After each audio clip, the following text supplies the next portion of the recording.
Hi everyone and welcome to Q-Branch's video on FRC motors and parts. This is Burdette, and in this video I will be walking you through the most common legal FRC motors, their pros and cons, as well as how to wire them to receive information and power. And first, there are many motors that are legal to use, but you're not allowed to just use any old motor found any old machine to power your bot. There are a few motors which are more popular thanks to a few of their inherent features, prices, and availability. Let's look at them. First up, the CIM. This is the beefiest and most common motor used in large torque situations like drivetrains. They have a large thermal mass which allows them to be stalled at a great current for extended periods of time without going up in magic smoke. If you don't know what magic smoke is, lucky you, you've never burned out a motor. Once you burn out a motor, you know what magic smoke is. The downsides to these motors, however, are their size, their weight, and even though they'll last for a match, they tend to get hot for extended periods of practice. Alright, next up, the mini CIM. This motor has a slightly greater free speed, which means the number of rotations per second, with no load placed on them. The mini CIM has less mass than the CIM, but a lesser stall torque, so this would not be a good one-to-one swap for the CIM with respect to its power. The upside of the mini CIM is less weight, and still a generally good stall torque, and overall power to weight ratio as well as the bushings found in the CIMs are replaced now with bearings. Thereby, these motors can run for more time without a large amount of heat building up inside. These motors can be used in sync with the CIMs on a drivetrain, but keep in mind they're about 2/3 of the power. Now for the Neo. Very similar in look to the mini CIM, this motor is the newest as of 2019 in the line of FRC legal motors and is one of the only brushless motors in the pack. This leads to a few pluses and one drawback.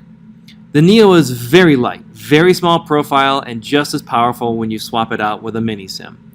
The downside is that as of 2019, the brushless motor can only be controlled by the Spark Max motor controller, as opposed to all the other motors, which can be controlled by lots of different controllers.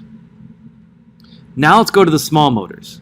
These are more used for shooters, intake systems, or elevators. Basically, these are meant for the lesser torque scenarios when you're looking for a lot of speed. First up is the bag. This is a lot like a mini CIM. It has the same general shape, the same general profile, and it's about 3 times the free speed. This motor is very light and is cooled by its own thermal mass. Thereby, this motor can be stalled for a bit without smoking. At Q-Branch, we commonly use these motors for intake systems, and those who build swerve drives will use these to turn their wheels but not power them. If you're looking for speed and power without the stalling capability, come over to the RS775 Pro. This tiny beast can have almost the same raw power of a CIM and triple the speed, but cannot be stalled for more than about a second or two without dying. The big upside to these is the power to weight ratio, but there are a few drawbacks. The first being the inability to be stalled or hold voltage for an extended period of time, as they are only fan cooled instead of thermal mass. Secondly, the wiring is a little tricky.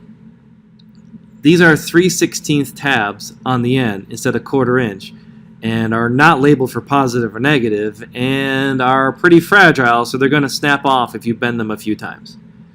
So to help, Q-Branch utilizes these things called Aussie boards to solder and connect to the motor. It's a very good setup for connecting to this motor. Typically, Q-Branch will use these motors for shooters, or in 2017, we used a pair of these motors to drive an axle to lift our entire robot in a very short amount of time. Now how to wire these motors. To power the motors, we're going to need a PDP, a motor controller of your choice, and of course, your motor. Each of the motors mentioned above get wired the same way, but remember that the Neo needs specifically the Spark Max motor controller. First, we will connect the motor to the motor controller. Be sure that your positives and negatives line up, as well as be sure the motor is wired to the side of the controller labeled with M. Doing this backwards will fry your controller. Next, wire your motor controller to the PDP. Keep in mind that there are different slots on the PDP. The big slots can take up to 40 amps before tripping. These need, at minimum, 12 gauge wire, and are typically reserved for motors which need a lot of current, that is to say, torque during operation. Thereby, your drivetrain motors will be connected here. Using a small screwdriver, pry open the slot where the wire goes. This is a spring-loaded clamp, so it'll take some practice and perhaps a little bit of frustration to get the job done. Be sure to insert a breaker on the top of the power distribution panel to get the circuit to run complete. Finally, let's get information to the controller to power the motor only when told to do so in the programming. This is either done through CAN or PWM. Let's assume you're using PWM in this case. Connect the PWM wire from your motor controller to the correct spot on your rubber reel. This was determined by the programming, so ask your programming team where each one goes. Remember for the PWM to insert with white to the outside on the controller and then white to the inside on the rubber reel. Now your motor is connected to the power and the information, so you're all set. Good luck, and thanks for watching.